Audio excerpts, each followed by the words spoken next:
الشیطان الرجیم بسم اللہ الرحمن الرحیم رب اشرح لی صدری ویسر لی امری واحلل عقدۃ من لسانی یفقہوا قولی۔ آج انشاءاللہ میں بچوں کی تربیت سے متعلق کچھ باتیں آپ سب کے ساتھ کروں گی۔ کوئی بھی شخص جب بڑا ہوتا ہے اور اللہ تعالیٰ اس کو اولاد کی نعمت سے نوازتا ہے تو اولاد اس کے لیے دنیا کی سب سے قیمتی دولت ہوتی ہے، اور جتنا کوئی بھی انسان اپنی اولاد کے لیے فکر مند ہوتا ہے اتنا کسی بھی اور چیز کے لیے نہیں، اور خصوصاً مائیں، مدرس۔ ایک عورت جب ماں بن جاتی ہے تو پھر ساری زندگی، خواہ اس کے بچے خود پیرنٹس بن جائیں پھر بھی وہ اپنے بچوں کی فکر نہیں چھوڑتی، اور ماں کی یہ فکر قبر تک جاتے ہوئے رہتی۔ اس کے دل میں ہمیشہ بچوں کی خیرخواہی اور بچوں کی بھلائی کی سوچ ہوتی ہے کہ کسی طرح میں انہیں کچھ بھی فائدہ پہنچا سکوں، خود بھوکے رہ کر، پیاسے رہ کر، تکلیف اٹھا کر، پریشانیاں اٹھا کر، اپنے پر اپنے بچوں کو ترجیح دیتی۔ اللہ سبحانہ وتعالیٰ نے یہ محبت ہمارے دلوں میں فطری طور پر رکھ دی ہے، لیکن والدین کی اصل محبت، سچی محبت، صحیح محبت اسی وقت ہو سکتی ہے جب وہ اپنے بچوں کو صرف اس دنیا میں نہیں آخرت میں بھی کامیاب دیکھیں گے، کیونکہ یہ دنیا تو ختم ہو جائے گی اور آخرت کی زندگی ہمیشہ ہمیشہ کی زندگی ہے۔ لہٰذا ہم سب کو اس بات کی کوشش کرنی چاہیے کہ ہم جب بچوں کے فیوچر کا سوچیں تو وہ فیوچر صرف اس دنیا کا فیوچر نہ ہو بلکہ ان کی آخرت کا بھی ہو، کیونکہ اگر وہ دنیا میں کامیاب ترین انسان بھی ہوئے اور آخرت میں ناکام ہو گئے تو وہ کامیاب نہیں ہے۔ حقیقی کامیابی آخرت کی کامیابی ہے۔ ذالک هو الفوز العظیم، وہ ہے اصل عظیم الشان کامیابی۔ تو انشاءاللہ تربیت اولاد سے متعلق کچھ ٹپس میں آپ کو دوں گی، انشاءاللہ اللہ نے چاہا تو آپ کے لیے فائدہ مند ہوگی۔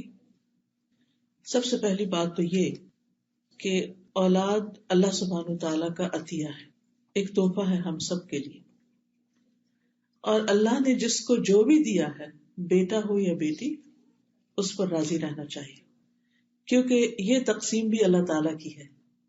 جسے چاہتا ہے بیٹیاں دیتا ہے، جسے چاہتا ہے بیٹے دیتا ہے، جسے چاہتا ہے دونوں دیتا ہے، جسے چاہتا ہے کچھ بھی نہیں دیتا، اور وہ سب کچھ جاننے والا ہے، ہر چیز پر قادر ہے، یعنی اس کو زیادہ پتا ہے کہ کس کو مجھے کیا دینا چاہیے، کون کس کے قابل ہے۔ دوسری بات یہ کہ بچے ہمارے لیے ایک خوشی کا باعث ہوتے ہیں، اگرچہ ان کے ساتھ تکلیفیں بھی ہوتی ہیں، لیکن اللہ سبحانہ وتعالیٰ نے پیغمبروں کو جب اولاد کی خبر دی تو اس کو خوشخبری قرار دیا۔ مثلاً زکریا علیہ السلام نے جب دعا مانگی بچے کے لیے اور ساری زندگی مانگتے رہے، بڑھاپے میں جا کر اللہ نے ان کو اولاد دی تو فرمایا یا زکریا انا نبشرک بغلام اسمہ یحییٰ، اے زکریا ہم آپ کو ایسے لڑکے کی خوشخبری دیتے ہیں جس کا نام یحییٰ ہوگا۔ تو یہ صرف خبر نہیں ہوتی بلکہ خوشخبری ہوتی ہے۔ اسی طرح ابراہیم علیہ السلام کو جب خوشخبری ملی اسحاق علیہ السلام کی پیدائش کی تو اس وقت بھی اللہ سبحانہ وتعالیٰ فرماتے فبشرناہ باسحاق، تو ہم نے اس کو اسحاق کی بشارت دی، یعنی خوشخبری دی۔ نبی صلی اللہ علیہ وسلم بچوں سے بہت محبت کرتے تھے۔ حضرت حسن اور حسین جو ان کے نواسے تھے، ان کو آپ فرماتے کہ یہ دنیا میں میرے پھول ہیں، یہ دنیا میں میرے دو پھول ہیں، یعنی انہیں پھولوں سے تشبیہ دیتے۔ جس طرح پھولوں کی کیئر کی جاتی ہے اور پھولوں کو دیکھ کر انسان خوش ہوتا ہے، ایسے ہی وہ بچوں کو دیکھ کر خوش ہوتے تھے۔ اور یہ حقیقت ہے کہ بچے ہماری آنکھوں کی ٹھنڈک ہوتے ہیں، اسی لیے ہمیں دعا سکھائی گئی ہے کہ ہم یوں مانگیں ربنا ہب لنا من ازواجنا وذریاتنا قرۃ اعین واجعلنا للمتقین اماما، اے اللہ ہمیں ہمارے ازواج اور ہماری اولاد سے آنکھوں کی ٹھنڈک عطا کر، یعنی ہم انہیں دیکھیں تو خوش ہو جائیں اور ہمیں متقین کا امام بنا۔ اسی طرح آپ صلی اللہ علیہ وسلم نے فرمایا کہ تمہاری اولاد تمہاری بہترین کمائی ہے، یعنی انسان اپنی زندگی میں جو کچھ بھی کماتا ہے، ارن کرتا ہے، اس میں سب سے بہترین چیز ٹاپ پہ جو ہے وہ اس کے بچے ہیں، اولاد ہے۔ کیونکہ اولاد انسان کے لیے دنیا میں بھی راحت، مدد، خوشی کا باعث ہوتی ہے اور آخرت کے درجات میں بلندی کا بھی ذریعہ ہوتی ہے. یعنی ایک انسان کے اپنے عمل ہوتے ہیں اور ایک اس کے بچوں کے اچھے کام اس کے نام اعمال میں، حسنات میں اضافہ کرتے ہیں اور وہ اس کے درجات کی بلندی کا ذریعہ بنتے ہیں. لیکن یاد رکھیے کہ جہاں اولاد ایک خوشخبری ہے، خوشی کا باعث ہے، وہاں اس کے ساتھ ساتھ ایک ذمہ داری بھی ہے اور اس کے بارے میں ہم سے پوچھا بھی جائے گا. قیامت کے دن اللہ تعالیٰ اس کے بارے میں سوال کرے گا. ہم سے بہت سی اور باتیں پوچھی جائیں گی، ہماری جوانی کے بارے میں کہ وہ کس کام میں لگائی، ہماری علم کے بارے میں کہ اس پر عمل کتنا کیا، مال کہاں سے کمایا، کہاں خرچ کیا، اپنی زندگی کن کاموں میں لگائی. لیکن اس کے ساتھ ساتھ مسند احمد کی روایت میں آتا ہے کہ انسان سے اس کے اہل خانہ کے بارے میں بھی خصوصیت سے پوچھا جائے گا کہ اس نے اپنے گھر والوں کے ساتھ کیا معاملہ کیا اور ان کی کیسی تربیت کی. اور اس میں خصوصاً ماں کو ذمہ دار قرار دیا گیا، یعنی باپ سے بھی پوچھا جائے گا، لیکن باپ کی نسبت ماں زیادہ ذمہ دار ہے کیونکہ ماں کا درجہ بھی زیادہ ہے اور بچے کا زیادہ وقت ماں کے ساتھ ہی گزرتا ہے. اللہ سبحانہ تعالیٰ نے ماں کو بنایا ہی ایسے ہے کہ وہ نسل انسانی کی تخلیق اور تربیت اور پرورش کا کام بہترین طریقے سے کر سکے. صحیح بخاری کی روایت میں آتا ہے، عورت اپنے شوہر کے گھر اور اس کے بچے کی نگران ہے اور اس سے ان کے بارے میں پوچھا جائے گا. یعنی بعض اوقات ہسبینڈ وائف ایک دوسرے پہ ڈالتے رہتے ہیں، آپ ان کو سمجھائیں، آپ ان کو سمجھائیں، آپ ان کا خیال کریں، لیکن حقیقت یہ ہے کہ ہر ایک اپنا اپنا رول ہے اور اس میں ماں کی ذمہ داری زیادہ بتائی گئی ہے. اب آپ دیکھیے کہ بچوں کی تربیت کا آغاز انسان کے بچے کی پیدائش کے بعد سے نہیں، اس سے پہلے سے ہی ہو جاتا ہے. بلکہ شادی سے پہلے جب لڑکے یا لڑکی کا انتخاب کیا جاتا ہے، اس وقت انسان صرف یہ نہ دیکھے کہ لڑکی خوبصورت ہے یا لڑکا بہت مالدار ہے یا دنیاوی اعتبار سے اسٹیٹس کیسا ہے، بلکہ یہ بھی دیکھے کہ یہ لڑکی یا لڑکا، یعنی دونوں ایک دوسرے کو اس اعتبار سے بھی دیکھے. لڑکی یہ دیکھے کہ جس لڑکے کو میں پسند کر رہی ہوں یہ میرے بچوں کا باپ ہوگا تو یہ کیسا باپ ہوگا، اور لڑکا یہ بھی ضرور دیکھے کہ یہ لڑکی کل میرے بچوں کی ماں ہوگی تو یہ کیسی ماں ثابت ہوگی، کیا یہ ایک اچھی نسل کو پروان چڑھائے گی. کیونکہ جس لڑکی کو ہم اپنے گھر میں لا رہے ہیں اس کے اندر یہ کوالٹی تو ہونی چاہیے کہ وہ گھر بنانے والی ہو، اور گھر صرف ان دیواروں سے نہیں بنتا یا فرنیچر سے نہیں بنتا، گھر انسانوں سے بنتا ہے کہ انسانوں کی تربیت کیسی ہوگی. رسول اللہ صلی اللہ علیہ وسلم نے فرمایا، دنیا فائدہ اٹھانے کی چیز ہے اور دنیا کی بہترین متاع نیک عورت ہے. اور پھر اسی طرح ابو ہریرہ کہتے ہیں کہ رسول اللہ صلی اللہ علیہ وسلم نے فرمایا، جب ایسا شخص تمہارے پاس نکاح کا پیغام بھیجے جس کے دین اور اخلاق سے تم مطمئن ہو تو اس سے اپنی بیٹی کا نکاح کر دو. اگر ایسا نہیں کرو گے تو زمین میں فتنہ و فساد برپا ہوگا، یعنی بہت بگاڑ آئے گا. تو دیکھنے کی چیز، باقی چیزیں بھی ٹھیک ہے انسان دیکھے تاکہ ایک دوسرے کے ساتھ ایک کمپیٹیبلٹی ہو اور گزارا بہتر طور پر ہو، لیکن خاص طور پر دین کے بارے میں ضرور دیکھنا چاہیے. اور دین میں بھی ایسا نہیں کہ ہر شخص شیخ بن جائے گا اور پھر وہی دیندار ہوتا ہے اور باقی لوگ دیندار نہیں ہوتے. نہیں، دیندار ہونے سے مراد کیا ہے کہ انسان اللہ کے حقوق ادا کرتا ہو اور اس کے ساتھ ساتھ بندوں کے حقوق بھی ادا کرتا ہو. اللہ سبحانہ و تعالیٰ کے حقوق میں کیا چیز آتی ہے؟ جسے نماز کا فریضہ، یعنی اگر لڑکی ہے تو نماز کی پابند ہو، لڑکا ہے تو بھی نماز پڑھتا ہو. اسی طرح اگر لڑکا کما رہا ہے تو حلال کمانے والا ہو، کیونکہ کمائی کا اولاد کی تربیت پر بہت بڑا اثر پڑتا ہے. پھر اسی طرح آپ دیکھیے کہ لڑکی ہے تو اس کے بھی یعنی کہ اخلاق کیسا ہے یا شرافت کیسی ہے، اور اس کے ساتھ ساتھ اس میں بھی نماز اور پھر ساتھ حجاب. کیونکہ جس طرح مردوں کے لیے حلال کمانا، اسی طرح عورت کے لیے اس کی عزت، عصمت اور اس کی شرم و حیا جو ہے اس کا لحاظ رکھنا بھی ضروری ہے. پھر اسی طرح یہ ہے کہ تربیت کے جب باری آتی ہے، یعنی شادی ہو گئی، آپس میں ایک دوسرے کے ساتھ اچھا سلوک ہے، حقوق العباد کی ادائیگی ہے، تو بچوں پر سب سے بڑی چیز جو اثر کرتی ہے وہ ماں باپ کا عمل ہوتا ہے، ان کا آپس کا اچھا سلوک اور تعلق ہوتا ہے. جس گھر میں ہسبینڈ وائف ایک دوسرے کو رسپیکٹ دیتے ہیں، ایک دوسرے سے محبت کرتے ہیں، ایک دوسرے کے ساتھ اچھے طریقے سے کمیونیکیٹ کرتے ہیں، اس گھر میں بچے ایک سکون کی فضا میں سانس لیتے ہیں. اور پھر ماں باپ سے بہت سی چیزیں بن کہے سیکھتے ہیں. یعنی انسان صرف کسی لیکچر سے تربیت نہیں حاصل کرتا، بلکہ عمل کی تربیت، عملی نمونہ ہونا، رول ماڈلنگ جو ہے وہ بہت اہم ہوتی ہے تربیت میں.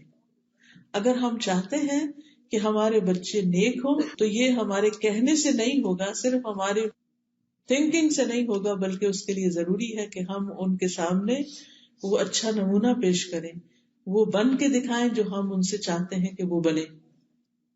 اب آپ دیکھیے کہ ہر ماں باپ کی یہ خواہش و تمنا ہوتی ہے کہ ہمارے بچے نیک ہوں، فرما بردار ہوں، اچھے ہوں. لیکن ماں باپ کو یہ ضرور سوچنا چاہیے کہ کیا ہم اللہ کے فرما بردار ہیں؟ کیا ہم ایک اچھے انسان ہیں؟ کیا ہم اللہ کا اور بندوں کا حق دینے والے ہیں؟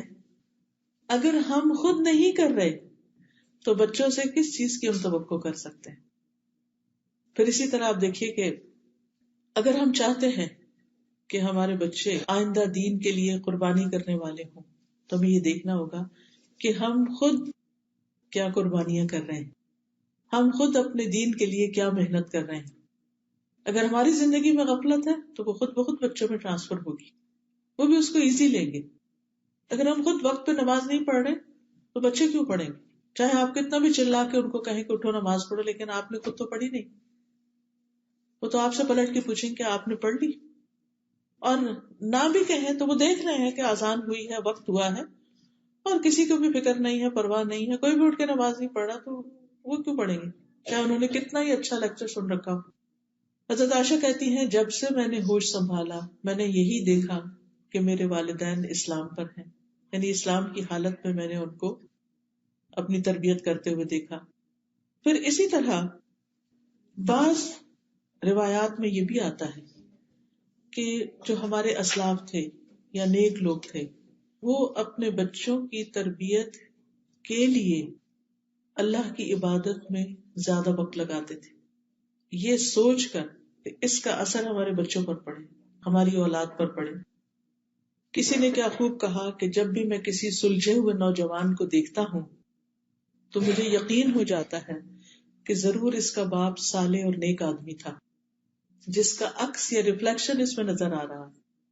کیونکہ قرآن مجید میں اللہ تعالیٰ فرماتے ہیں، سورۃ الکہف ہر جمعے کو پڑھی جاتی ہے، آج بھی آپ نے پڑھی ہوگی، کان ابوہما صالحا، وہ دو بچے جن کا خزانہ زمین میں دفن تھا اور اس کے اوپر دیوار تھی، جب وہ گر گئی تو خضر علیہ السلام نے اس کو بنایا، اور اس کی وجہ یہ بتائی کہ ان کا باپ نیک آدمی تھا، وہ فوت ہو گیا، تو اللہ تعالیٰ یہ چاہتا تھا کہ ان بچوں کا خزانہ محفوظ رہے، اس لیے میں نے یہ دیوار بنا دی ہے. خود فوت ہو چکا ہے وہ نیک آدمی، اور اس کے بچے یتیم ہیں، اپنے آپ کو پوری طرح لک آفٹر نہیں کر سکتے، لیکن اللہ سبحانہ تعالیٰ ان کے فیوچر اور ان کے مال کی اور ان کے انٹرسٹ کی حفاظت کس طرح کرتے ہیں؟ اس غیبی مدد کے ذریعے ان کی دیوار بنوا دی جاتی ہے کہ جب یہ اپنی جوانی کو پہنچے تو پھر اس مال کو استعمال کر سکیں. کیونکہ نیک آدمی کو اس کی نیکی کا فائدہ اس کی اولاد کی نیکی کی شکل میں نظر آنے لگتا ہے دنیا میں، یہ دنیا میں جلد ملنے والی خوشخبری ہوتی ہے. اسی طرح ایک مشہور سپیکر ہیں ڈاکٹر نبیل، وہ کہتے ہیں مجھے جب نوافل کی ادائیگی میں سستی اور کاہلی ہونے لگتی ہے تو مجھے میرے بیٹے اور دنیا کی پریشانیاں یاد آتی ہیں کہ کہیں نفلوں کی ادائیگی میں میری سستی اور کاہلی میری اولاد کی پریشانیوں کا سبب نہ بن جائے. کیونکہ انسان جب نفل پڑھتا ہے، تہجد پڑھتا ہے، تو پھر اپنی اولاد کے لیے دعائیں کرتا ہے، اور اگر کوئی نماز ہی نہیں پڑھتا یا تہجد ہی نہیں پڑھتا تو دعا کس وقت کرے گا؟ وہ تو دعا کرتے ہوئے بھی شرمائے گا. تو وہ کہتے ہیں کہ یعنی جب مجھے تھوڑی سستی آنے لگے تو مجھے اپنے بچے یاد آنے لگتے ہیں کہ میں نے ان کی خاطر اٹھنا ہے اور دعائیں کرنی ہیں ان کے لیے. تو یہ چیز ان کو عبادت میں اور زیادہ آگے بڑھاتی. اور ایک جنرل اصول کے طور پر آپ دیکھیے، ایک کامن سینس کی بات ہے کہ اگر ہم اللہ کی اطاعت نہیں کرتے، فرما برداری نہیں کرتے، ہم اللہ کے اوبیڈینٹ نہیں ہیں، تو ہم کیسے توقع کر سکتے ہیں کہ ہمارے بچے ہمارے اوبیڈینٹ ہو جائیں؟ ہمارا احسان اپنے بچوں پر زیادہ ہے یا اللہ کا احسان ہم پر زیادہ ہے؟ ہم نے تو اپنے بچوں کو وہ کچھ نہیں دیا جو ہمیں ہمارے رب نے دیا، لیکن ہم وہ سب کچھ پا کر اپنے رب کے لیے اس طرح اطاعت گزار نہیں ہوتے، اس طرح اس کے آگے نہیں جھکتے جس طرح ہم اپنے بچوں سے چاہتے ہیں کہ ان کے لیے تھوڑا بہت بھی کر کے وہ ہمارے خاموش غلام ہو جائیں، جو ہم کہیں بس وہ کریں، اور اگر وہ تھوڑی بھی اپنی مرضی کرنے لگتے ہیں تو ہم ناراض ہونے لگتے ہیں۔ ڈاکٹر نبیل یہ بھی کہتے ہیں کہ میرا ایک دوست تھا کویت میں، ایک بہت اچھے منصب پر تھا، یعنی کہ بہت ہائی پوسٹ پر تھا، لیکن وہ ہر روز چند گھنٹے والنٹیئر کرتا تھا، فلاحی کاموں میں لگاتا تھا۔ تو میں نے اس سے کہا کہ دیکھو، اگر تم جو جاب کر رہے ہو اسی میں تھوڑے گھنٹے اور لگاؤ اور محنت کرو تو تمہیں اور زیادہ آگے تم جا سکتے ہو، تو تم اپنا کچھ ٹائم جو ہے وہ والنٹیئر کرنے میں گزار دیتے ہو۔ تو کہنے لگا کہ میں 6 بچوں کا باپ ہوں، جن میں سے اکثریت میرے بیٹوں کی ہے، یعنی بوائز ہیں۔ مجھے ڈر ہے کہ وہ بے راہ روی کا شکار نہ ہو جائیں۔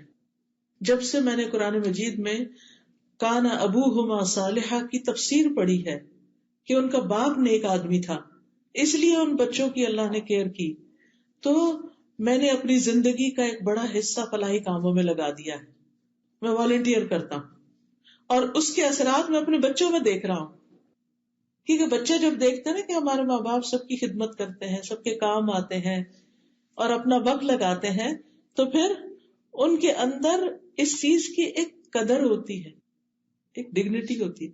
لیکن اگر کوئی بچہ یہ دیکھے کہ باپ بیکار پڑا سوتا ہی رہتا ہے اور کوئی کام وقت پہ نہیں کرتا، اپنی ذمہ داریاں بھی نہیں پوری کرتا، کما کے بھی نہیں لاتا، تو وہ اس کے لیے کیسا رول ماڈل ہوگا؟ اور وہ باپ پھر بچوں سے کیا توقع کر سکتا ہے کہ وہ اس کے لیے کیسے بچے بنے؟ پھر اگر ہم بھی چاہتے ہیں کہ ہمارے بچے نیک ہوں، فرما بردار ہوں، صالح ہوں، تو ہم سب کو چاہیے کہ ہم چاہے جاب کرتے ہوں، چاہے کچھ کام کرتے ہوں، چاہے ہم بزنس کرتے ہوں، کوئی کمائی کرتے ہوں، لیکن اس کے ساتھ ساتھ ہم ضرورت مند انسانوں کی مدد بھی ضرور کریں، ہم اپنے آپ کو والنٹیئر کریں، کسی بھی جگہ جو بھی ہماری اسکل ہے، اپنے علم کے ساتھ، اپنی طاقت کے ساتھ، اپنے مال کے ساتھ دوسروں کی خدمت کریں۔ حدیث میں آتا ہے اللہ اس بندے کی اس وقت تک مدد کرتا ہے جب تک بندہ کسی دوسرے بندے کی، اپنے بھائی کی مدد میں ہوتا ہے۔ آپ دوسروں کی مدد کر رہے ہیں، آپ دوسروں کی خدمت میں لگے، اللہ آپ کی مدد کرے گا اس چیز میں جہاں آپ ضرورت مند ہیں، اللہ آپ کے کام بنائے گا۔ اور میرے استاد ہمیشہ کہتے تھے کہ اگر بچہ کھانا نہ کھائے تو غریب کے بچے کو کھلاؤ، کسی یتیم کی پرورش شروع کر دو، اگر تمہارا بچہ نہیں پڑھتا تو کسی اور کے بچے کو پڑھاؤ، اس خدمت کے بدلے اللہ تمہارے بچے کو بھی اس راہ پہ لے آئے گا۔ یعنی جس چیز کی اپنے گھر میں کمی دیکھتے ہو وہ دوسروں کو دے کر حاصل کرو۔ آپ دیکھیے کہ کتنا بڑا وعدہ ہے کہ اللہ اس بندے کی مدد میں ہے، اللہ اس کی مدد کرے گا۔ مانا کہ اللہ اس کی مدد کرے گا جو کسی کی مدد کرتا ہے، جو دوسروں کی مدد میں لگا رہتا ہے۔ تو کبھی یہ نہ سوچا کریں اوہ اتنے گھنٹے میرے باہر لگ گئے، اتنے گھنٹے مجھے کیا ملا، خاص طور پر اس معاشرے میں جب کہ ہر گھنٹے کی ایک قیمت ہے۔ آپ اپنی سروسز دیتے ہیں تو آپ کو اس کے بدلے میں مال مل جاتا ہے، ٹھیک ہے، کچھ پیسے ہمارے ہاتھ میں آتے ہیں، ہمیں خوشی ہوتی ہے، ہر انسان کو خوشی ہوتی ہے، کیونکہ انسان کے اندر مال کی محبت اللہ نے رکھ دی ہے۔ یہ کبھی بھی نہیں ہوا کہ آپ کو کوئی مالی فائدہ حاصل ہو اور آپ میں وہ میرے تو کوئی دل ہی نہیں کہ مجھے کوئی فائدہ، ہمارے پیرنٹس ہمیں دیں، ہم ہسبینڈ دیں، ہم خود کمائیں، کچھ بھی ہو ہمیں ہمیشہ اچھا لگتا ہے۔ اور پھر آپ دیکھیے کہ اس مال کی اپنی ایک ویلیو اور اس سے ایک خوشی ملتی ہے، لیکن جب آپ کسی کے کام آتے ہیں اور وہ آپ کو دعا دیتا ہے اس وقت کیسی خوشی ہوتی ہے، کسی کی خدمت کر کے، کسی کی مدد کر کے، کسی کے کام آ کے، ہاں ہم تھک ہی جائیں لیکن اس کے بدلے میں جو ہمیں راحت اور خوشی نصیب ہوتی ہے. اور پھر اس وعدے کا یقین کہ میں نے دوسروں کی مدد کی، اللہ میری مدد کرے گا. تو آپ اپنے بہت سے بوجھ اور پریشانیاں اپنے اوپر سے ہٹا دیتے ہیں، اپنے امور اللہ کے سپرد کر دیتے ہیں. یہ کیسے ہو سکتا ہے کہ میں خالص اس کی رضا کے لیے اس کے بندوں کی خدمت کروں اور وہ میری مدد نہ کرے؟ وہ ضرور کرے گا. پھر اسی طرح عبداللہ بن مسعود کے بارے میں آتا ہے کہ وہ رات کو جب نوافل ادا کر رہے ہوتے تھے، تہجد پڑھ رہے ہوتے تھے، تو سامنے اپنے بچے کو سویا دیکھ کر کہا کرتے تھے، من اجلک یا بنیا، تیری خاطر اے میرے بچے. یا بنیا کا مطلب کیا ہے؟ اے میرے بچے، تیرے روشن مستقبل کی خاطر، تیرے برائٹ فیوچر کی خاطر میں اپنی نماز میں اضافہ کر لیتا ہوں. ابن مسیب ایک تابعی ہے، سعید ابن مسیب، کہتے ہیں اے میرے بیٹے، میں تمہاری وجہ سے نماز کو لمبا کرتا ہوں، اس امید پہ کہ تمہارے بارے میں میری حفاظت کی جائے گی، یعنی تمہارے بارے میں مجھ سے جو سوال کیا جائے گا قیامت کے دن، اس کے بارے میں مجھے پکڑ نہیں ہوگی. اور پھر اسی آیت کی تلاوت کی، وَكَانَ أَبُوهُمَا صَالِحًا. اسی طرح ایک آدمی کا طریقہ یہ تھا کہ جب بھی اس کا کوئی بچہ اخلاقی طور پہ بگڑ جاتا، کوئی ضد کرتا، کوئی بدتمیزی کرتا، تو وہ صدقہ کرتا اور کھانا کھلاتا. یہ دو کام کرتا، صدقہ کرتا، کھانا کھلاتا. کیوں؟ کیونکہ قرآن مجید کی آیت میں آتا ہے، خذ من اموالہم صدقۃ تطہرہم وتزکیہم بہا، ان کے مالوں سے صدقہ لے کر اس کے ساتھ انہیں پاک کرے گا اور انہیں صاف کرے گا. یعنی تم انہیں پاک کرو گے، صاف کرو گے ان کے مالوں میں سے صدقہ لے. تو گویا مال میں سے صدقہ نکالنا اور اسی طرح خاص طور پر کھانا کھلانا، یہ کس نیکی میں سے ہے کہ جس کی وجہ سے انسان کا اپنا بھی تزکیہ ہوتا ہے اور اولاد بھی سدھرتی ہے، نیک بنتی ہے. اور وہ شخص کہتا، اے اللہ یہ صدقہ میرے بیٹے کے اخلاقی تزکیے کے لیے، یہ جو میں صدقہ کر رہا ہوں یہ میں اس نیت سے کر رہا ہوں کہ میرے بیٹے کو نیک بنا دے. پس بے شک یہ اخلاقی بے رہروی میرے لیے اس کی بیماری سے زیادہ شدید ہے. یعنی بچہ بیمار ہو فزیکلی وہ کم درجے کی مصیبت ہے، لیکن اگر وہ بگڑ جائے اور بے راہ ہو جائے تو وہ بہت بڑی مصیبت ہے.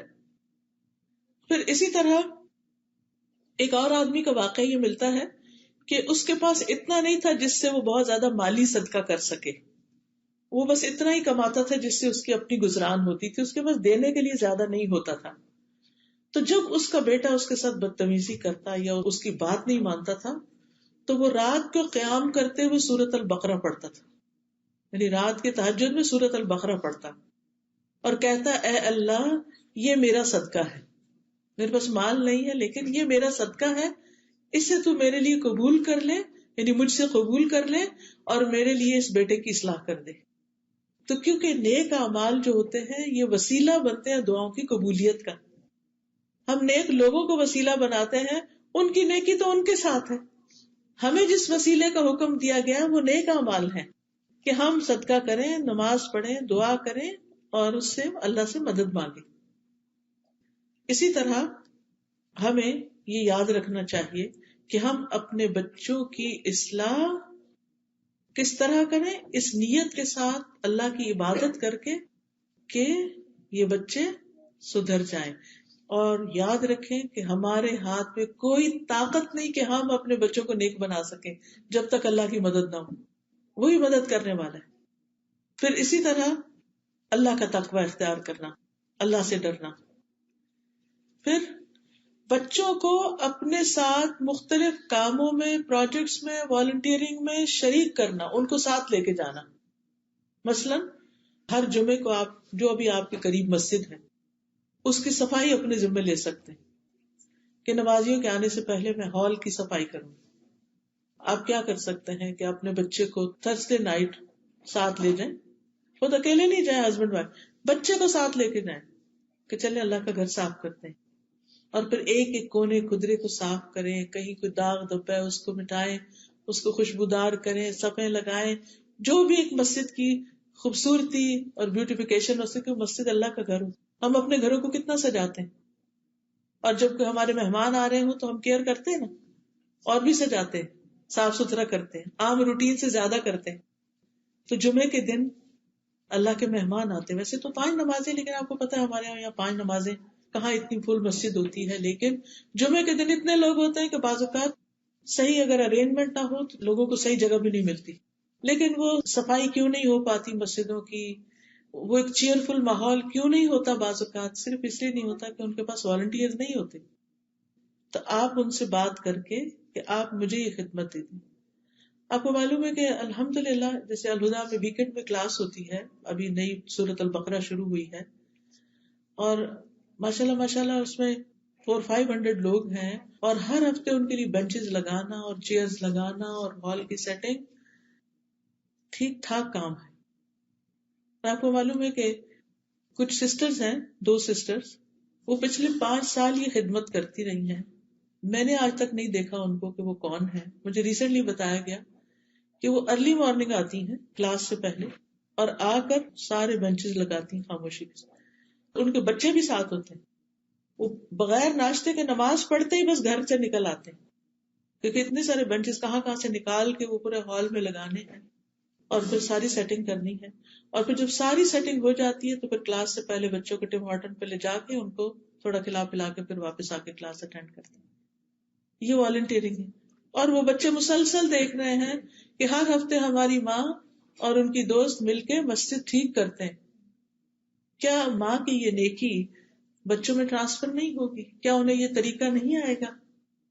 آپ بھی کہیں نہ کہیں کوئی اسلامک سینٹر ہو، کوئی جگہ، اس کو اپنا سمجھے اور اس میں والنٹیئر کریں. آپ کو معلوم ہے کہ اوور آل جو ہے عموماً مساجد کے ریسورسز اتنے زیادہ نہیں ہوتے کہ ہر چیز پروفیشنل طریقے سے کرا سکیں، لیکن کچھ لوگ ہوتے ہیں کہ وہ یہ کام کر سکتے ہیں. مجھے اچھی طرح یاد ہے جب میری بیٹی کا رشتہ ہونا تھا، تو جب رشتہ آیا چھوٹی بیٹی کا، تو میں نے پتا کیا کہ لڑکا کیا کیا کرتا ہے، اس کی کیا عادات ہیں، کیا کیا اس کے کام ہیں. تو مجھے پتا چلا کہ وہ فلاں مسجد میں جمعے کے دن جمعرات کی رات کو وہاں کے ٹوائلٹ صاف کرتا ہے. تو اس سے کیا پتا چلتا ہے کہ ایک انسان ہمبل ہے، اس کے دل میں دین کی خدمت کا جذبہ، اور دین کی خدمت کے لیے ضروری نہیں کہ کوئی بہت بڑا ہائی فائی کام کیا جائے. مسجد کا ٹوائلٹ صاف کرنا ہم کیوں کریں؟ کلینر کیوں نہیں رکھ لیتے؟ بعض اوقات چھوٹے سیٹ اپ ہوتے ہیں، وہ نہیں رکھ سکتے یہ سب کچھ، بعض اوقات اتنی ڈونیشن بھی نہیں ہوتی، اور اگر ہو بھی تو جو کام ہم کریں گے وہ کلینر تھوڑی کر سکتا ہے. تو اگر young boys, university going boys آپ کے ہیں، ساتھ لگائیں اور انہیں کہ چلیں کام کر، اس بہانے مسجد میں جا کے ایک نماز ہی پڑھ لیں گے. اگر انہیں آپ کہیں گے نا کہ آؤ نماز پڑھنے چلے، تو ہو سکتا نہیں پڑھنے جائیں. لیکن اگر آپ کہیں کہ چلو آؤ کچھ ہوبر لگاتے ہیں چل کے. آپ کو معلوم ہے کہ یہ کام معمولی کام نہیں. یہ کام کس نے کیا تھا؟ ابراہیم علیہ السلام نے، اسماعیل علیہ السلام نے. اللہ سبحانہ وتعالیٰ نے قرآن مجید میں سورۃ البقرہ میں اس کا ذکر کیا 127 آیت پہلے پارے میں، وَإِذْ يَرْفَعُ إِبْرَاهِيمُ الْقَوَاعِدَ مِنَ الْبَيْتِ وَإِسْمَاعِيلُ رَبَّنَا تَقَبَّلْ مِنَّا إِنَّكَ أَنْتَ السَّمِيعُ الْعَلِيمُ. اور جب ابراہیم اور اسماعیل بیت اللہ کی بنیادیں اٹھا رہے تھے، باپ نے بیٹے کو ساتھ لگایا اور تعمیر کی، تو انہوں نے دعا کیا ہمارے رب ہم سے یہ قبول کر لے، بے شک تو سب کی سننے والا اور جاننے والا ہے. پھر اللہ تعالیٰ نے دونوں کو حکم دیا کہ انطہر بیتی للطائفین والعاکفین والرکع السجود، میرے اس گھر کو صاف کرو طواف کرنے والوں کے لیے، سجدہ کرنے والوں کے لیے، رکوع کرنے والوں کے لیے، اعتکاف بیٹھنے والوں کے لیے. پیغمبر ہیں دونوں، پیغمبر دوسرے چھوٹے تو بعد میں بنے، لیکن پیغمبر ہیں، بہت معزز ہیں، لیکن وہ اللہ کا گھر تعمیر بھی کرتے ہیں اور اس کی صفائی بھی کرتے ہیں. یہ کوئی معمولی کام نہیں.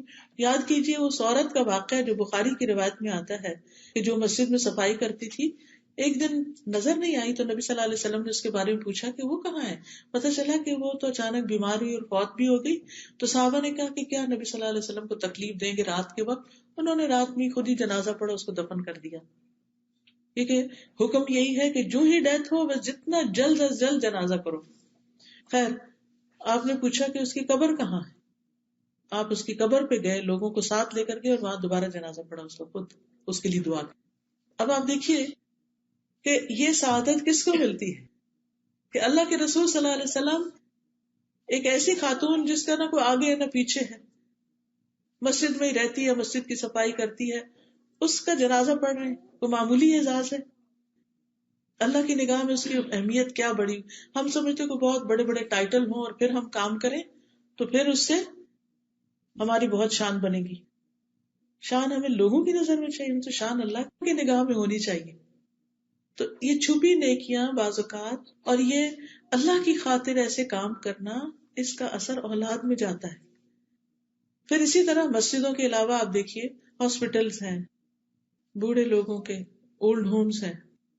کل میری بیٹی بتا رہی تھی کہ ان کے اسکول کا ٹرپ گیا ہوا تھا بچوں کا، اولڈ ہوم میں لے کر گئے تھے ان کو، شاید 8-9 سال کا ہے بچہ اس کا. کہہ رہی تھی کہ کل شام گھر آ کر اتنا رویا اتنا رویا اتنا رویا کہ جس طرح اس نے بوڑھے لوگوں کو وہاں دیکھا، کوئی فیملی ان کے پاس نہیں، وہ بیمار ہیں، وہ بیٹھے ہوئے ہیں، لونلی ہیں. تو وہ سین تو مجھ سے پوچھ رہی تھی کہ میں اب اس کو کس طرح کمفرٹیبل کروں، کیا بتاؤں اس کو. ہمارے بچے یہ سب چیزیں تو دیکھتے نہیں، نہ جنازہ دیکھتے ہیں، نہ قبرستان دیکھتے ہیں، نہ اولڈ ہوم دیکھتے ہیں. دل کس چیز سے نرم ہو؟ وہ اپنی آخرت کے بارے میں کیوں سوچے؟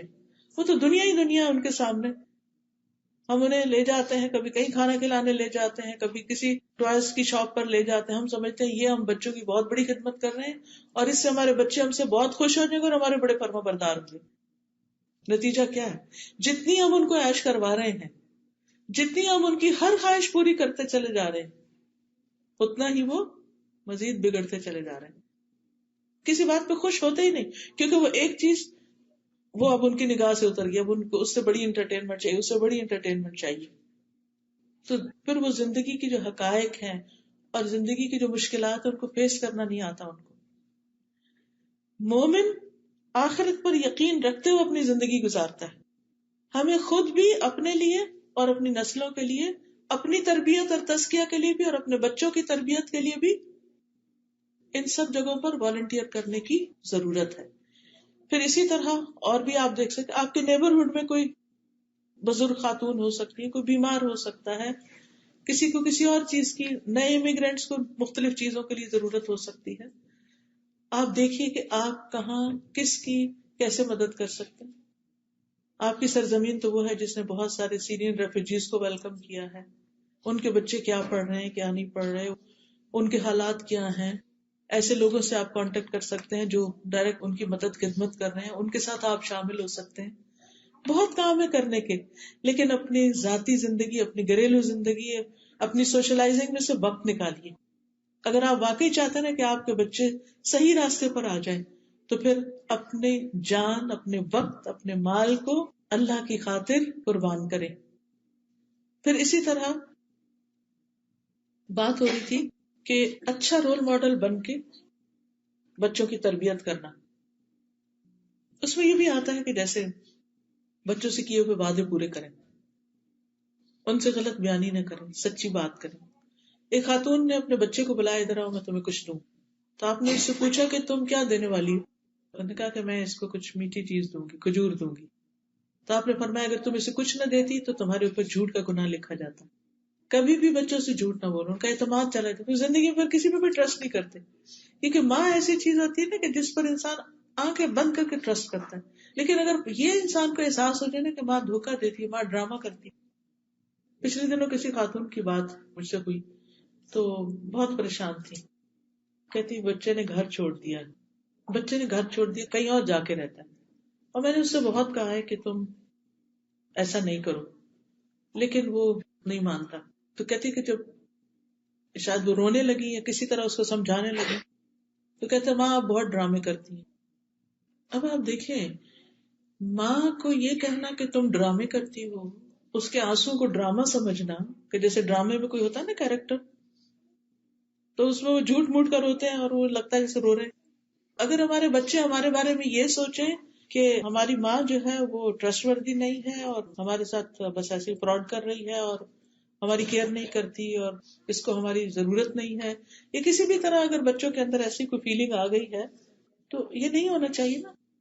تو اس کے لیے یہ ہے کہ بچوں کے ساتھ کیا کریں، سچ بات کریں، ٹرسٹ بلڈ کریں. کسی بھی کامیاب ریلیشن شپ کے لیے بہت ضروری ہوتا ہے کہ ایک دوسرے پر اعتماد کیا جائے، ٹرسٹ کیا جائے.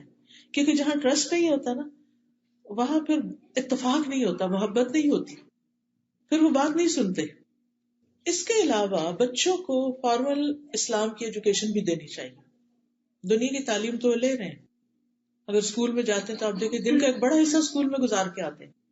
لیکن اگر وہ گھر پہ ہیں اور آفٹر نون میں آپ خود ان کو سکھا سکتے ہیں، یا کسی مسجد میں یا کہیں بھی ان کو بھیج سکتے ہیں، تو دین کی باقاعدہ تعلیم دیں.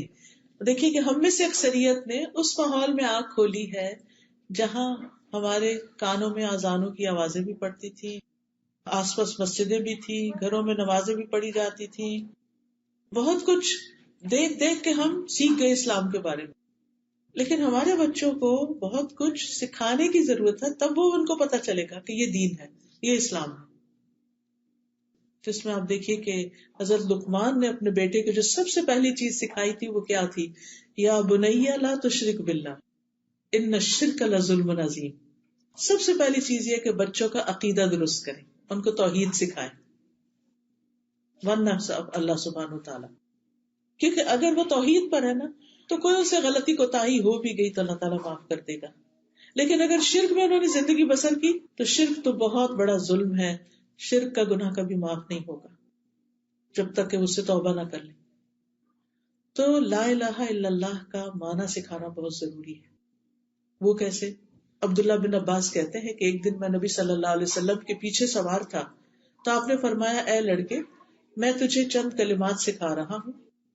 اللہ کے احکام کی حفاظت کرو، اللہ تمہاری حفاظت کرے گا.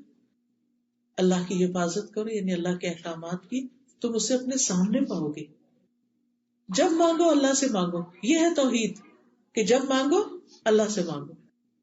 اس لیے بچوں کو کوئی بھی چیز ضرورت ہو نا تو آپ اسے کہ اچھا اللہ سے دعا کرو، اور پھر آپ اس کو ہیلپ کریں، لیکن اسے اپنے سے نہیں جوڑیں، اللہ سے جوڑیں. پھر جب مدد چاہو اللہ سے مدد مانگو. امتحان میں مدد چاہیے، بزنس میں، جاب میں، کسی بھی چیز میں اللہ سے مدد مانگو.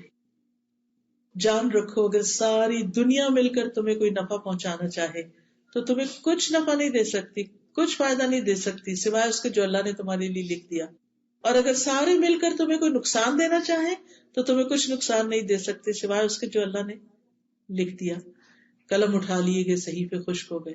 تو اس سے کیا پتہ چلتا ہے کہ بچوں کو بچپن سے ہی بتا دینا چاہیے کہ اصل فائدہ اور نقصان اللہ کے ہاتھ میں، کوئی تمہارا کچھ نہیں بگاڑ سکتا، تاکہ ان کے اندر ایک بہادری ہو.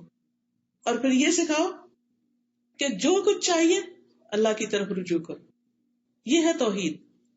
آپ کو معلوم ہے کہ حضرت یعقوب علیہ السلام کی جب وفات ہوئی تو وفات سے پہلے وہ اپنے بچوں کو جو وصیت کر رہے تھے اس کے بارے میں قرآن میں آتا ہے، ام کنتم شہداء اذ حضر یعقوب الموت اذ قال لبنیہ ما تعبدون من بعدی قالوا نعبد الہک و الہ آبائک ابراہیم و اسماعیل و اسحاق الہ واحدا ونحن لہ مسلمون.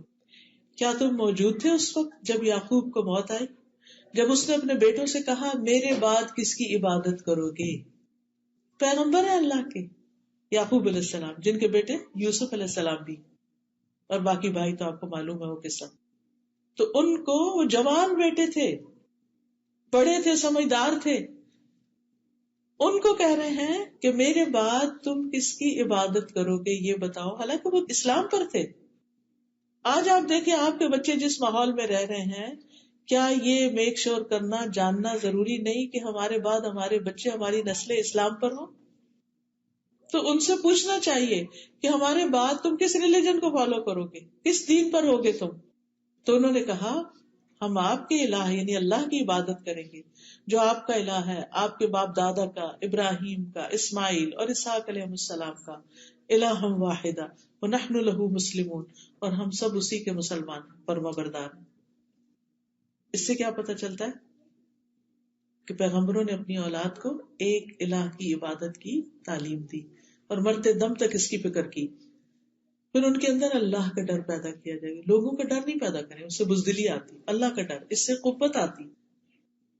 حضرت لقمان ہی کے بارے میں جو ابھی آیات پڑھی گئی، انہوں نے کہا تھا یا بنیا، اے میرے چھوٹے بچے، بے شک اگر کوئی چیز رائی کے دانے برابر ہی کیوں نہ ہو، آسمان میں ہو، چٹان میں ہو، یا آسمانوں یا زمین میں، اللہ اس کو لے آئے گا.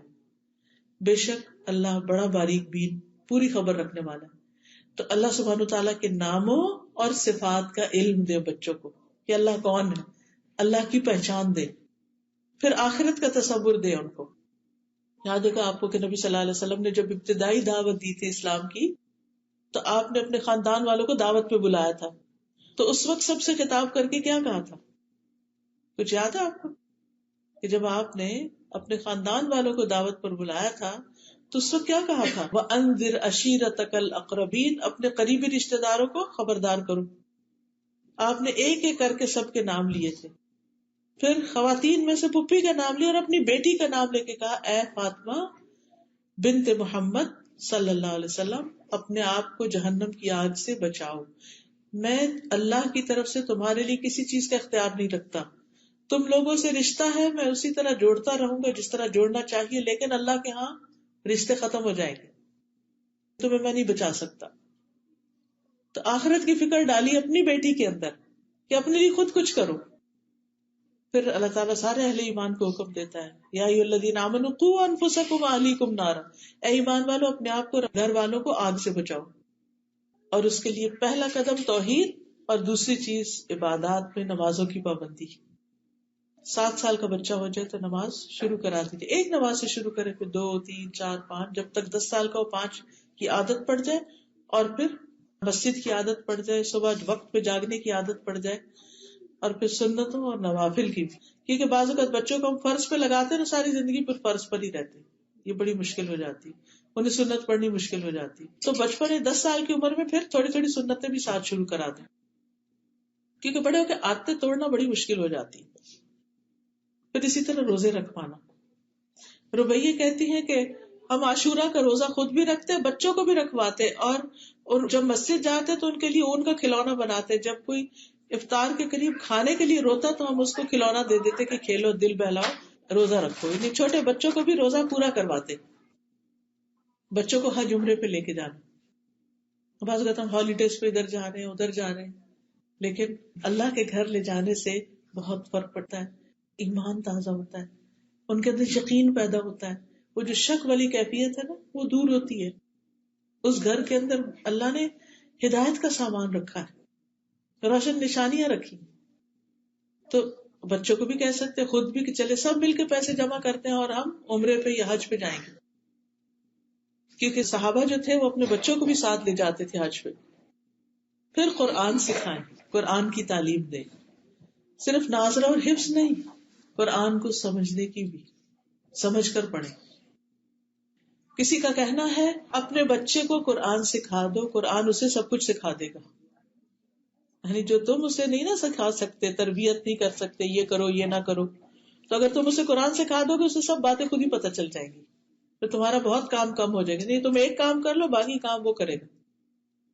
اسی طرح نبی صلی اللہ علیہ وسلم کی سیرت، احادیث اور دعائیں، خاص طور پر حفاظت کی دعائیں، صبح شام کی دعائیں، تاکہ بچے ہر طرح کے شر سے محفوظ رہیں. جب چھوٹے ہوتے ہیں تو مائیں خود پڑھ پڑھ کے دم کرتی رہتی ہیں، لیکن جب بڑے ہو جاتے ہیں پھر کوئی بھی نہیں پڑھتا، تو یا مائیں دور سے پڑھ رہی ہوتی ہے، نہیں ان کو سکھاتے وہ خود پڑھیں اپنے اوپر. چوتھی چیز جو ہے وہ ہے اخلاق سکھانا، اخلاق اور تمیز اور آداب اور مینرز. سویلائزڈ اور مہذب بچے، عمدہ آداب، اچھے اخلاق. اور اس میں پہلی چیز یہ ہے کہ کسی کے ساتھ برا سلوک نہ کریں. کسی کے لیے بہت کچھ نہ بھی کر سکے تو برا سلوک نہیں کریں، گالی گلوچ نہ دیں، لڑائی جھگڑا نہ کریں، کسی کے کھلونے نہ چھینے، کسی کی کوئی چیز چرا کے نہ گھر میں لے آئیں. ہوتا ہے نا بعض اوقات بچے اسکول میں ان کو کسی کی چیز پسند آتی ہے، وہ کہتے لاؤ ادھر میں لے لوں، زبردستی بھی لے لیتے ایک دوسرے سے. ان کو کانسیپٹ ہی نہیں ہوتا چوری بوری کا، ان کو یہ ہوتا ہے بس یہ چیز مجھے اچھی لگی ہے تو یہ تو مجھے ہی چاہیے. تو یہ بچپن سے ہی تمیز سکھانے کی کہ کسی کی چیز ہماری چیز نہیں ہے، ہم نہیں لے سکتے. حضرت لقمان ہی کی نصیحتوں میں کیا ابھی سنا آپ نے، عربی میں چونکہ آیات تھی، انہوں نے کہا اے میرے چھوٹے بیٹے نماز قائم کرو، نیکی کا حکم دو، برائی سے منع کرو، اس مصیبت پر صبر کرو جو تمہیں پہنچی ہے. سبحان اللہ، چھوٹے بچے کو سکھایا جا رہا ہے کہ صبر کرو. اب جو بچہ چھوٹی سی چوٹ لگ چیخنا پکارنا شروع کر دیتا ہے تو اس کو ہر وقت چیخنے کی اجازت نہ دیں. اور پھر کہا کہ یہ ہمت کے کاموں میں سے ہے. لوگوں کے لیے اپنا رخسار نہ پھلاؤ، منہ پھلا کے مت بیٹھو، زمین میں اکڑ کے نہ چلو. اللہ کسی اکڑنے والے، فخر کرنے والے سے محبت نہیں رکھتا. اپنی چال درمیانی رکھو، اپنی آواز نیچی رکھو. سب آوازوں سے بری یقیناً گدھوں کی آواز ہوتی ہے. یہ انہوں نے اپنے بچے کو تمیز سکھائی، ایٹیکیٹس اور مینرز. ہمارا فرض بھی بنتا ہے کہ ہم بچوں کو ہر طرح کے آداب سکھائیں، لباس پہننے کے، سونے کے، جاگنے کے، گھر سے نکلنے، گھر میں داخل ہونے، سواری پر بیٹھنے کے، زندگی کے سارے معاملات میں. لیکن یہ سب کچھ اسی وقت سکھایا جا سکتا ہے جب ہم خود بھی سیکھیں، ہمیں خود بھی آتا ہو. پھر اسی طرح گھر میں آتے ہوئے اجازت لینے کے، کسی کی چیز اٹھاتے ہوئے، ایون بہن بھائیوں کی بھی چیز لینی ہے نا تو وہ طریقہ سکھائیں کہ دیکھو اجازت سے لینی، زبردستی نہیں لینی کسی کی چیز. پھر اسی طرح گفتگو کے آداب، چیخنے چلانے کی اجازت نہ دیں. اپنا لہجہ درست رکھے بچے. لیکن مشکل یہ ہے نا کہ اگر ہم مائیں خود چیخے چلائیں گی تو پھر بچے کیسے سمجھیں گے. اس کے لیے آپ کو چھوٹی سی ٹپ دیتی ہوں. سورۃ لقمان کی یہی آیت جو ہے نا، وَاقْصِدْ فِي مَشْيِكَ وَاغْضُضْ مِنْ صَوْتِكَ إِنَّ أَنْكَرَ الْأَصْوَاتِ لَصَوْتُ الْحَمِيرِ، اس کو زبانی یاد کریں اور دن میں کئی دفعہ پڑھیں کہ اللہ کو یہ آواز ناپسند ہے جو ہم چیخ چلا کے بچوں پہ بولتے ہیں نا. اللہ اسے گدھوں کی آواز سے تعبیر کرتا ہے. تو یہ نہیں کرنا، بار بار اپنے آپ کو ریمائنڈ کریں. سورۃ لقمان کی آیت نمبر 19 ہے. ٹھیک ہے. اور ذرا اگر اس سے پیچھے سے چلے ہم تھوڑا سا، وَلَا تُسَعِّرْ خَدَّكَ لِلنَّاسِ، منہ موڑ کے نہیں بات کرو. یہ نہیں کہ ہم کوکنگ کر رہے ہیں اور بچہ کو بات کر رہا ہے تو ہم ایسے منہ کر رہے ہیں اور اپنا کام کر رہے ہیں. نہیں، اس کی طرف دیکھیں تاکہ وہ امپورٹنٹ فیل کرے اپنے آپ کو کہ میری ماں مجھے توجہ دیتی ہے. یہ کسی کو اگنور کرنا جو ہے بہت انسلٹنگ ہوتا ہے. نبی صلی اللہ علیہ وسلم جس سے بات کرتے تو اس کی طرف توجہ فرماتے تھے. پھر کیا، وَلَا تَمْشِ فِي الْأَرْضِ مَرَحًا، زمین پہ اکڑ کے نہ چلو.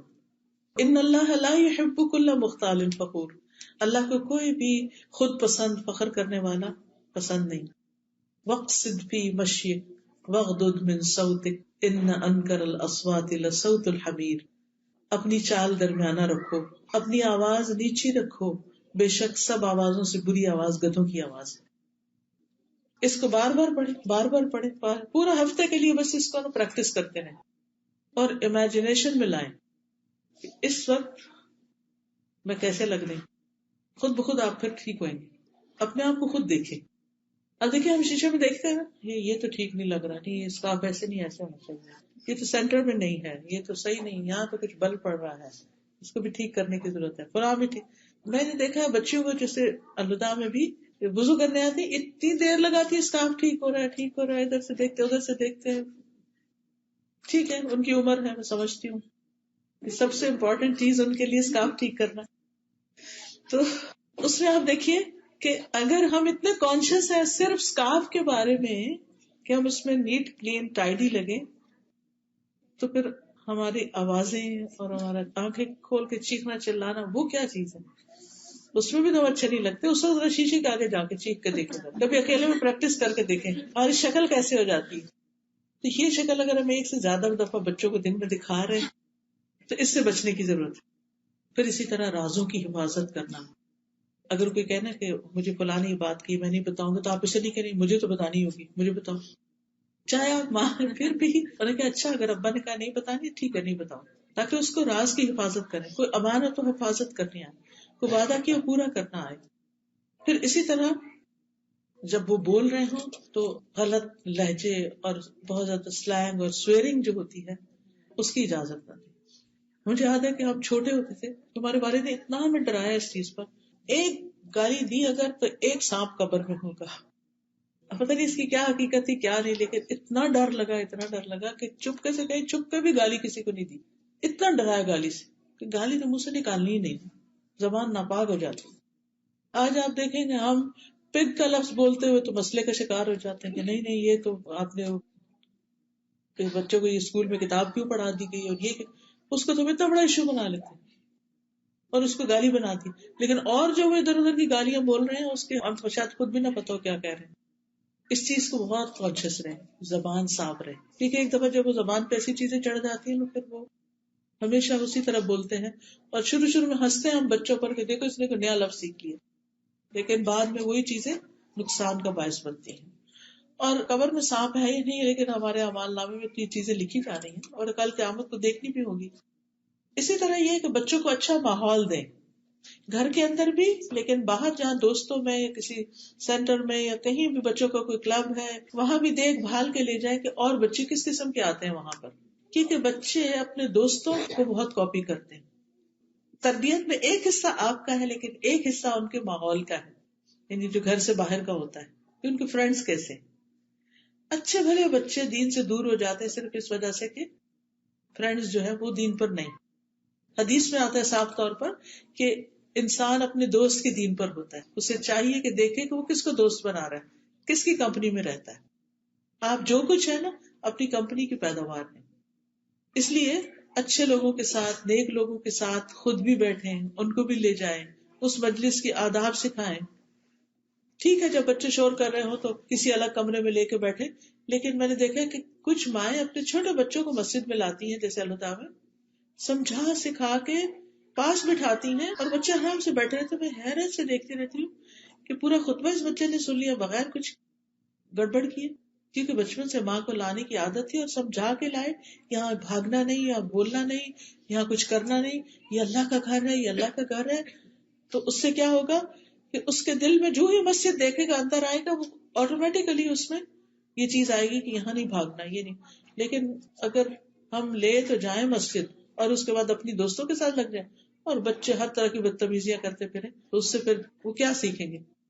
تو پہلے سے ذہن بنا کے لائیں ہم اللہ کے گھر جا رہے ہیں. جیسے ہم کسی دوست کے گھر جاتے ہیں، ہم فلاں آنٹی کے گھر جا رہے ہیں، فلاں جگہ جا رہے ہیں، ہم مال جا رہے ہیں، ہم فلاں کھیلنے جا رہے ہیں. لیکن جب مسجد آئے تو ہم مسجد جا رہے ہیں اور مسجد میں جا کے ہم یہ کریں گے وہاں، اور اس کے لیے موٹیویٹ کریں گے کتنا اجر اور کتنا ثواب ہے.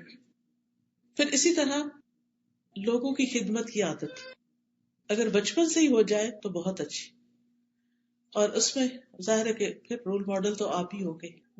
گھر میں اگر آپ کی ساس ہیں، بڑی امی ہیں، تو ان کے پاس ڈیلی بیٹھنا، وقت نکالنا، ان کی تھوڑی خدمت کرنا اور بچوں کو ساتھ لگانا کہ اچھا چلو تم بھی لگو، چلو میں ان کے پاؤں دبا رہی ہوں تم ہاتھ دباؤ. وہ تھوڑی دیر دبائیں گے، پھر بھاگ جائیں گے، بور ہو جائیں گے، پھر آئیں گے، پھر لیکن کرتے کرتے کرتے ان کو عادت ہو جائے گی.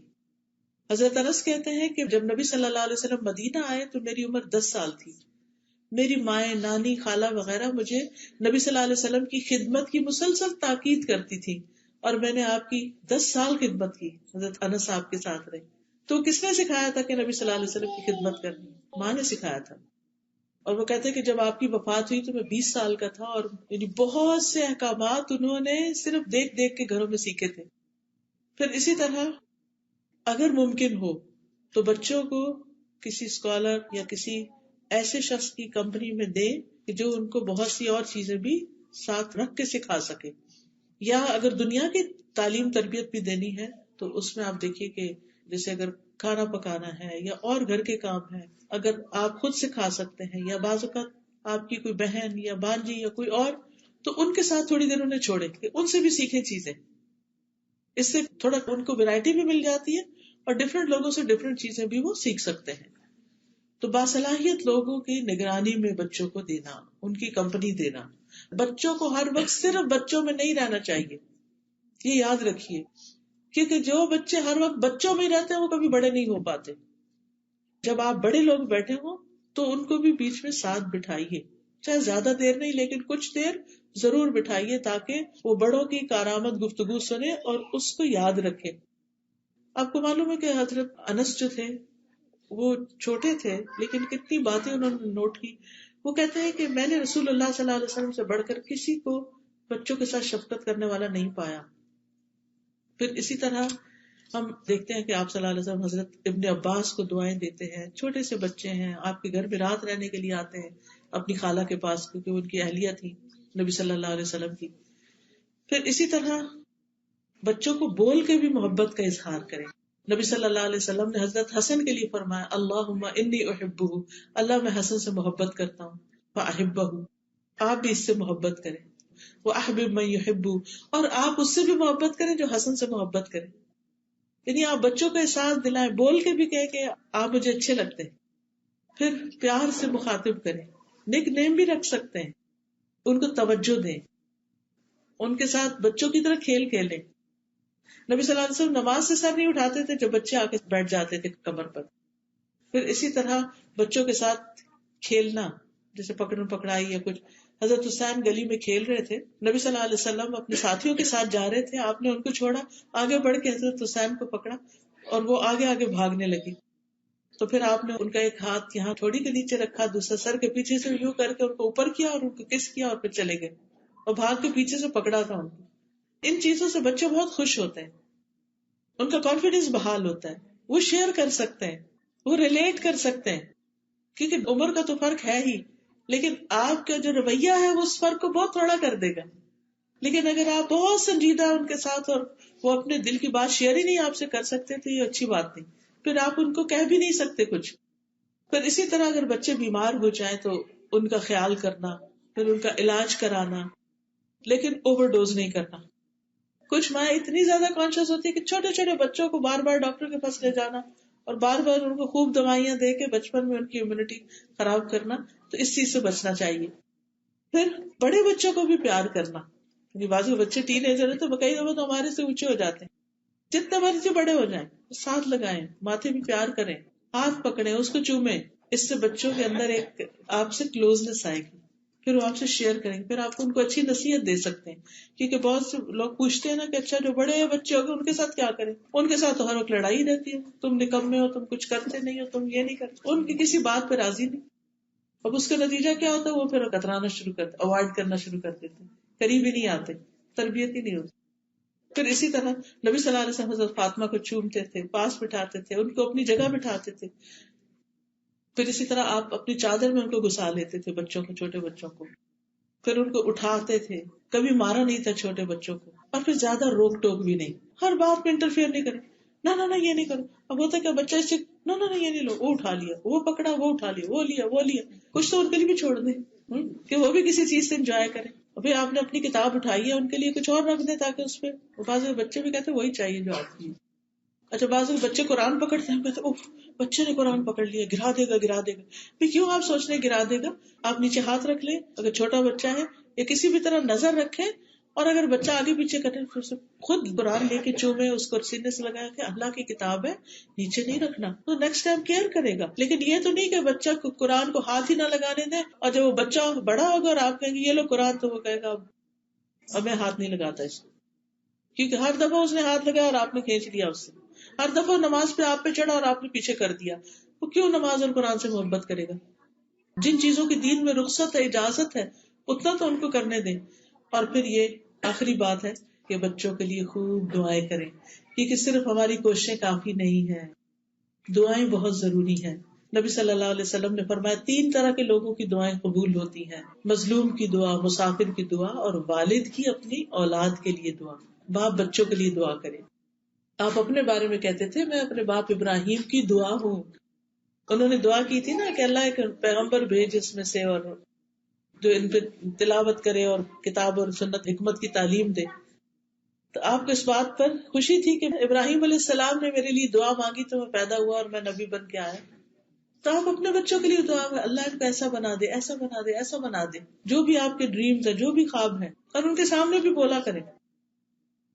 اور کبھی بچوں کو بد دعا نہ دے، غصے میں آ کے بد دعا نہیں، کیونکہ ہوتا کیا اس سے اگر قبول ہو گئی تو کون روئے گا. اور نیک اولاد کے لیے دعائیں، صالح اولاد کی دعاؤں کا ایک چھوٹا سا کارڈ ہے، اگر وہ ہو تو انسان کسی وقت دن میں ایک دفعہ پڑھ لے بچوں کے لیے، جس میں رب ہب لی من الصالحین، رب ہب لی من لدنک ذریۃ طیبہ انک سمیع الدعاء، ربنا ہب لنا من ازواجنا وذریاتنا قرۃ اعین واجعلنا للمتقین اماما، ربنا واجعلنا مسلمین لک ومن ذریتنا امۃ مسلمۃ لک وارنا مناسکنا وتب علینا انک انت التواب الرحیم، رب اوزعنی ان اشکر نعمتک التی انعمت علی وعلی والدی وان اعمل صالحا ترضاہ واصلح لی فی ذریتی انی تبت الیک وانی من المسلمین. ہر روز معمول بنا لیں کہ صبح میں یا رات میں ایک دفعہ ماں باپ کے لیے، ہسبینڈ کے لیے، بچوں کے لیے ضرور دعا کرنی، کیونکہ ہماری خوشیاں ان کے گرد گھومتی ہیں. یہ نیک ہوں گے تو ہمیں خوشی ہوگی. پھر رب اجعل لی مقیم الصلاۃ ومن ذریتی ربنا وتقبل دعا. پھر وجنبنی وبنی ان نعبد الاصنام. اور پھر اللہم انی اعوذ بک من جہر السوء ومن زوج تشیبنی قبل المشیب ومن ولد یقول علی ربا. اے اللہ میں تیری پناہ طلب کرتا ہوں برے پڑوسی سے، ایسی بیوی سے جو مجھے بڑھاپے سے پہلے بوڑھا کر دے، یا ایسے شوہر سے، اور ایسی اولاد سے جو میرا آقا بن بیٹھے، یعنی اولاد ہماری ہمیں کنٹرول کرنا شروع کر دے، ایسے مال سے جو میرے لیے عذاب بنے، ایسے چال باز دوست سے جس کی آنکھیں مجھے دیکھ رہی اور جس کا دل میری نگرانی کرتا ہوں، اگر وہ کوئی نیکی کی بات دیکھے تو اسے دبا دے اور اگر برائی دیکھے تو لوگوں پھیلا دے اس کو. پھر بچوں کے نیک سلوک کے بدلے دعا دینا، اور اگر وہ کوئی بدتمیزی شرارت بھی کرے تو بھی دعا دے، بس دعا نہ دے. اور پھر والدین کے بچے کام خراب کرے نا تو ماں باپ کے لیے دعا کرنی شروع کر دیں. بچے نافرمانی کرے، یا اللہ میرے ماں باپ پہ رحم فرما، رب ارحمہما کما ربیانی صغیرا. آپ اپنے والدین کے ساتھ اچھے ہوں گے تو آپ کے بچے آپ کے ساتھ اچھے ہوں گے. پھر اسی طرح ان کے مال اولاد جان اس میں برکت کی دعائیں کیا کریں. ان کے رزق میں برکت کی دعا ابراہیم علیہ السلام نے دعا کی تھی نا اپنے بچوں کے لیے کہ اللہ ان کو پھلوں میں سے رزق دے، حالانکہ مکہ میں کچھ نہیں اگتا تھا. اور پھر جب دوبارہ گئے تھے حضرت اسماعیل کی شادی کے بعد تو انہوں نے پوچھا کہ کیا کھاتے ہو، تو انہوں نے کہا گوشت پانی. تو انہوں نے کہا کہ اللہ ان کی گوشت اور پانی میں برکت نازل فرماتے. اپنے بچوں کو دعا دی ان کے رزق میں. وآخر دعوانا ان الحمد للہ رب العالمین. اللہ تعالی ہمیں عمل کی توفیق عطا فرمائے. سبحانک اللہم وبحمدک اشہد ان لا الہ الا انت استغفرک واتوب الیک. السلام علیکم ورحمۃ اللہ.